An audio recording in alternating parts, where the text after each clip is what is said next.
ఒకప్పుడు బీసీల meeting, BC ఉద్యోగస్తుల మీటింగ్ అంటే మీటింగ్ పెట్టిన ఆయన ఇంకొక ఆయన. ఇలా ఇంతమంది బీసీలు వచ్చి, ఉద్యోగస్తులు వచ్చి ఎస్ తేల్చుకుంటామనేటువంటి పందాలో ఇక్కడ ఈ టూరిజం ప్లాజాలో కూర్చున్నారంటే, నేనొకటి చెప్తా ఉన్నా బీసీ ఉద్యోగస్తులకు కూడా, ఈ తెలంగాణ రాష్ట్రంలో ఏ ఒక్క బీసీ ఉద్యోగికి అన్యాయం జరిగినా పండబెట్టి తొక్కుతా తీన్మార్ మల్లన్నగా చెప్తా ఉన్నా.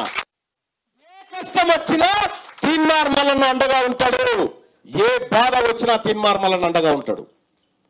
ఇలా బీసీ ఉద్యోగస్తులను కానీ,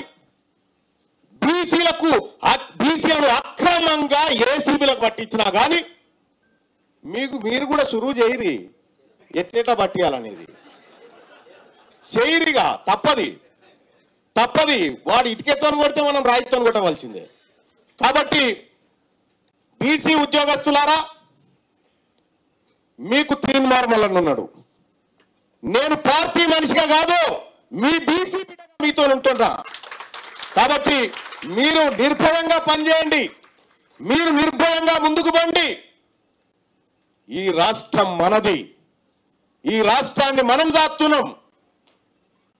ఇలా ఒక్కొక్క నియోజకవర్గం లెక్కలు తీస్తా ఉంటే చాలా మంది ప్రతిరోజు రోజుకో బాంబు క్యూ న్యూస్ లో ఏంది ఇట్లా జరుగుతుందని.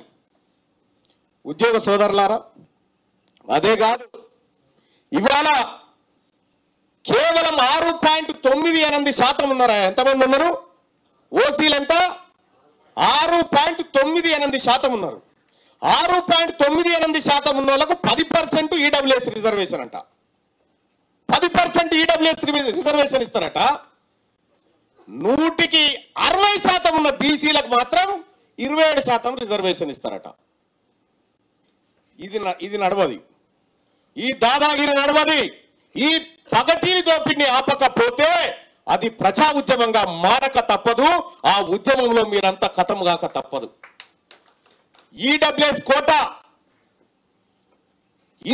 కోటా ఎంతమంది ఉన్నారు? అందులో ఎకనామికల్ వీకర్ సెక్షన్స్ వాళ్ళు ఎంతమంది ఉన్నారు? రెడ్లలో కొద్ది మంది ఉంటారు, వెలమల్లో కొద్ది మంది ఉంటారు, పిడికేడు మంది కూడా ఉన్నారు. 1 లేదా 1.5% మాత్రమే ఉన్నటువంటి ఈడబ్ల్యూఎస్ కోటా ఎలిజిబిలిటీ వాళ్లకు 10% అమలు చేస్తా ఉంటే, ఇలా బీసీఏలో మన మంగళోళ్ళ బిడ్డ, మన చాకలోళ్ళ బిడ్డ 250 మార్కులు వచ్చినా ఉద్యోగం లేదు, వాళ్ళకు మాత్రం 200 వస్తే ఉద్యోగం వస్తా ఉంది. ఈ రిజర్వేషన్లు మీరు గునకడం కోసం దేలే, వెనకబడ్డటువంటి బిడ్డలను ముందుకు తీసుకురావాలనేదే రిజర్వేషన్ల ఉద్దేశం. క్యూ న్యూస్ ఛానల్లో పనిచేయటకు అనుభవం గల సీనియర్ డిజిటల్ మార్కెటింగ్ వారు కావాలను సంప్రదించవలసిన నెంబర్ 8688926084.